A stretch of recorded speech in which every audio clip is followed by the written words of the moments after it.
Hello everyone, welcome back to my channel আর welcome সবাইকে আমার চ্যানেলে। তো গাইস, আজকে আমি কানপুটু শেয়ার করব। এই যে মিষ্টি ক্লায়েন্ট আমার বই পেয়ে আসছে না আমার ইয়ার পাঞ্চিং চেয়ারে।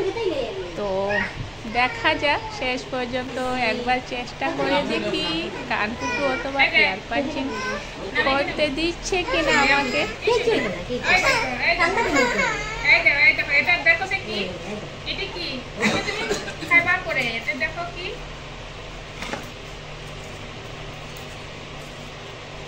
ঠান্ডা লাগাই, ঠান্ডা ঠান্ডা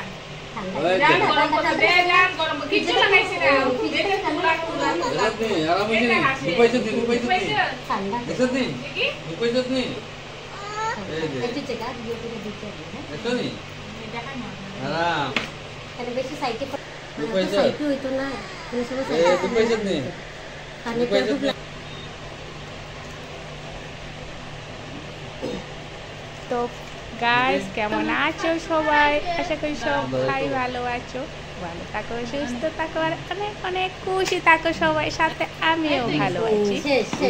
এই তো হয়ে গেছে এক সাইডে ইয়ার পাঞ্চিং অথবা কানপুটু, এবার এক সাইডে আবার কানপুটু করব। দেখি এবারও চেষ্টা করে আমার মিষ্টি ক্লায়েন্টটি কানপুটু করতে দিচ্ছে কিনা একটু চেষ্টা করে, একটু আদর যত্ন করে কানপুটু করার চেষ্টা করছি।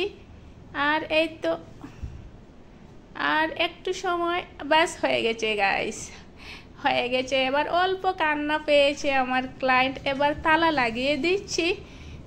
লাগিয়ে দিচ্ছি যাতে খুলে না যায়। কান্না পেয়েছে।